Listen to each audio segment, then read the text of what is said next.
never pick me.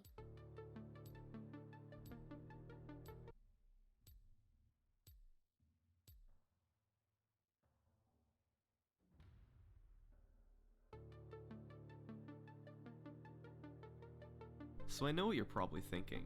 How do you speedrun Wii Sports Resort Golf? It sounds like a joke. What, do you just smack the ball as hard as you can, trying to hit hole-in-one after hole-in-one? Well, not exactly. The reality is,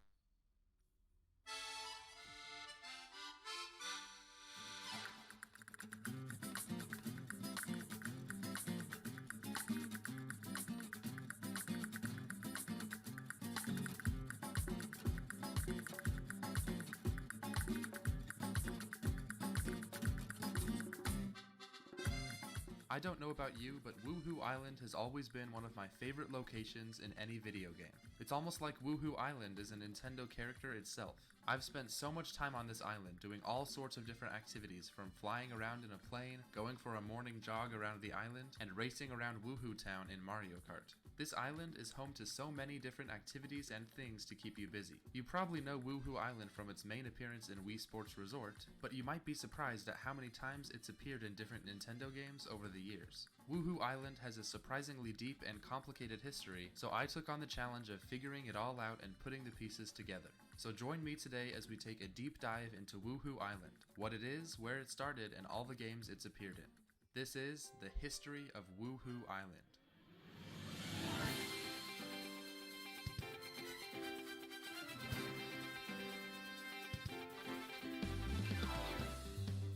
Before we jump into Woohoo Island's first appearance, let's go over some of the major landmarks and areas of Woohoo Island. This way we'll all be on the same page and I can refer to places around the island without you being confused.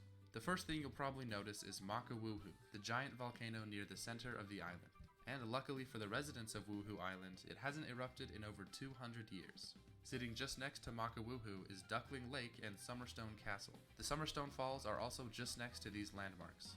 On the west side of the island, there is a huge lighthouse called the Candle. The Candle was accidentally built twice as big as its originally planned size, resulting in its massive appearance. On the south side of the island near the ocean is Woohoo Town, where there is a main plaza area with a broken clock tower, a big water fountain, and even a basketball court. Right next to Woohoo Town is the Starboard Harbor and the Queen Peach, a huge cruise ship named after Princess Peach herself.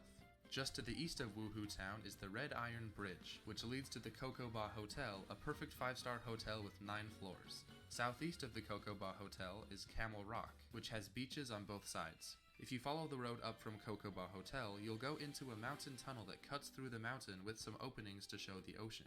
And if you keep following this road, you'll end up at the north corner of the island where some mysterious ancient ruins reside. Okay, stick with me here because we're almost done. The last major landmark I will highlight is Wedge Island, a small golf island to the southwest of Woohoo Island. On Wedge Island, you can find the 19th Hole Hotel, Crab Rock, and a whole bunch of golf courses.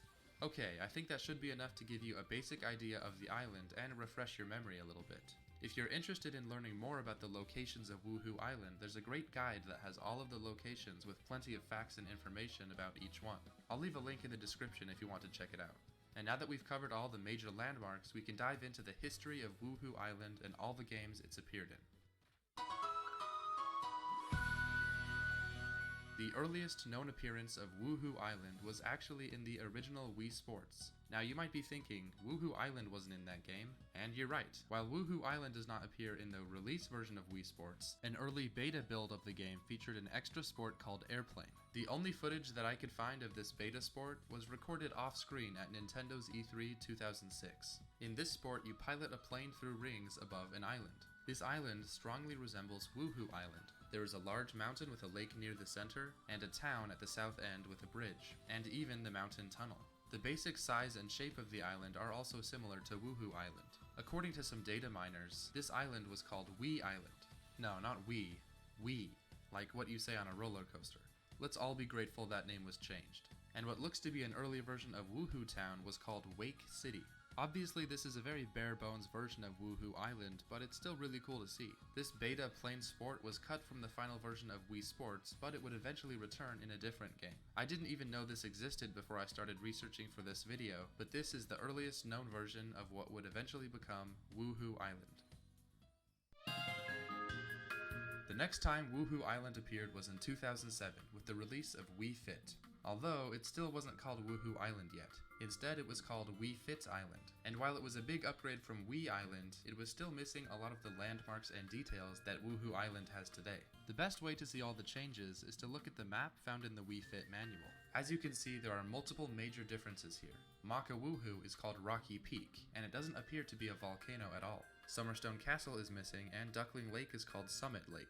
Woohoo Town is called Wii Fit Town, and is also missing a lot of the buildings and locations of Woohoo Town like the basketball courts and clock tower. The Starboard Harbor and the Queen Peach are also missing. I could keep listing differences, but I think you get the idea. This is a big improvement from Wii Island, but it's not quite there yet. It seems Nintendo didn't want Wii Island to go to waste, so they converted it into a place for Wii Fit players